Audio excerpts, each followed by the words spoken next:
आजादी की लड़ाई में बहुत से प्रसंग हैं। पुराने फिल्मों के माध्यम से हमें उनको देखना चाहिए।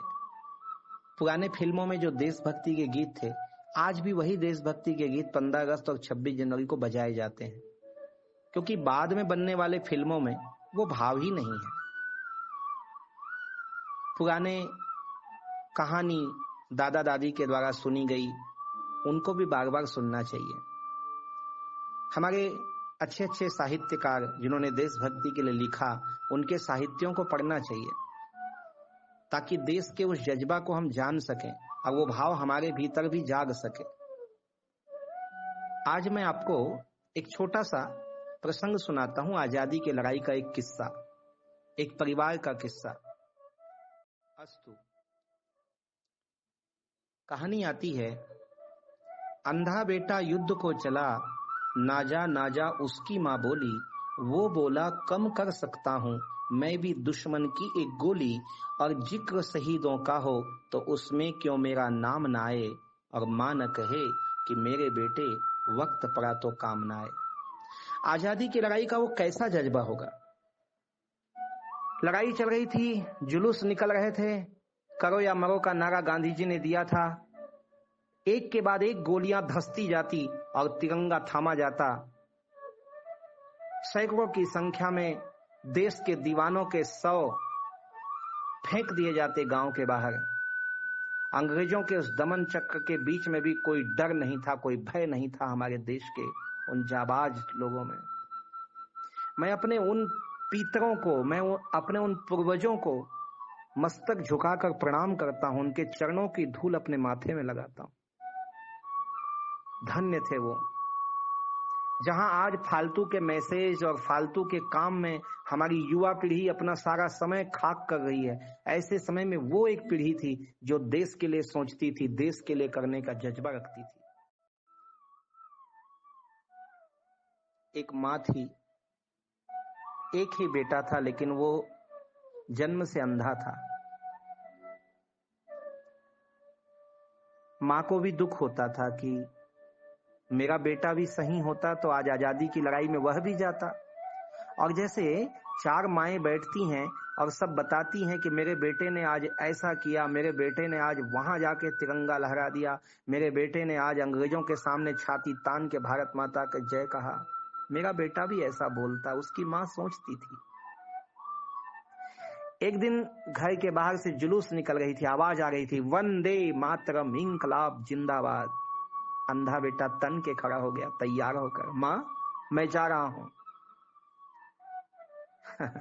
मां ने कहा, बेटा तू क्या करेगा उस आंदोलन में जाकर, तू तो अंधा है, तुझे कुछ दिखता ही नहीं है। उसने कहा, मां मुझे नहीं दिखता तो क्या हुआ, अंग्रेजों को तो दिखाई देगा कि एक सिपाही आज बढ़ गया। लेकिन बेटा तू करेगा क्या वहां जाकर। मां मैं तिरंगा पकड़ूंगा, मैं झंडा लहराऊंगा, मैं सबके आगे आगे चलूंगा। मां देश का झंडा झुकने नहीं दूंगा, तो चिंता ना कर, तेरा बेटा मर जाएगा लेकिन अपना देश का झंडा झुकने नहीं देगा। मां के आंखों से झरझर आंसू बहने लगे। गले से लगा लिया बेटे को, बहुत प्यार किया, माथे को चूम लिया, माथे को सूंघ के कहा, बेटा तू धन्य है। कौन कहता है तू अंधा है, अरे तुझे देश का दर्द दिखाई देता है, तुझे माँ की पीड़ा दिखाई देती है, तुझे माँ भारती के पैरों में जकड़े हुए जंजीर दिखाई देते हैं। बेटा तू अंधा नहीं है, और तुझे जो अंधा कहे वो अंधा है, तू तो मेरा लाल है। सीने से लगा लिया, माँ ने निकाल के गोरोचन रोली से तिलक किया, विजय बाबा आज मेरा बेटा वापस भी ना आए तो मुझे लगेगा मेरा कोख धन्य हुआ है, जा। आंदोलनकारियों ने देखा कि आज एक अंधा बेटा भी अपने मां के लिए आया है, तिरंगा हाथों में दे दिया गया। उसकी खुशी का ठिकाना नहीं था। मेरे पूरे रोंगटे खड़े हो गए हैं आप लोगों को ये बताते हुए, मेरा रोम रोम। काश उस लड़ाई में हम भी होते, पर कोई बात नहीं, आज जहां हम भी लड़ सकते हैं। आज मानो उसके पैर धरती में नहीं पड़ रहे थे। कब का सपना था मैं भी आजादी की लड़ाई में रहूंगा, आज वो मां भारती के लिए आगे चल रहा था।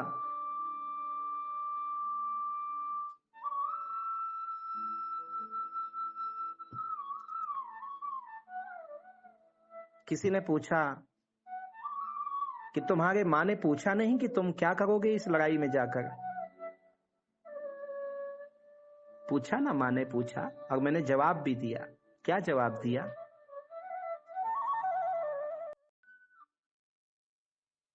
अंधा बेटा युद्ध को चला, ना जा ना जा उसकी मां बोली। वो बोला कम कर सकता हूं मैं भी दुश्मन की एक गोली। हे मां मैं क्या कर सकता हूं, मैं यदि शहीद हो गया तो तू शहीद की मां कहलाएगी, और मुझे गोली लगी तो उन अंग्रेजों के खजाने से एक गोली तो कम होगी, जो किसी आंख वाले को लगनी वो मुझे लग जाए।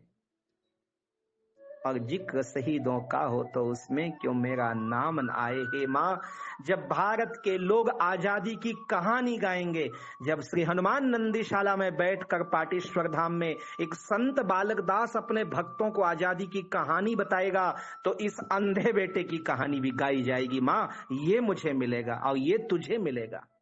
धन्य।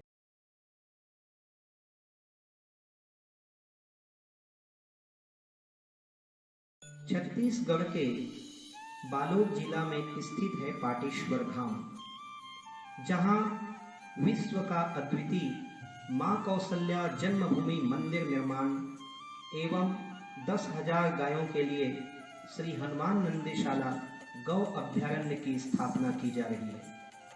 श्री पाटेश्वर धाम के आध्यात्मिक, धार्मिक एवं नित्य नवीन जानकारियों से जुड़ने के लिए हमारे YouTube चैनल राम बालक दास को सब्सक्राइब करें एवं घंटी का बटन दबाएं। जय सिया राम, जय गौ माता, जय गोपाल।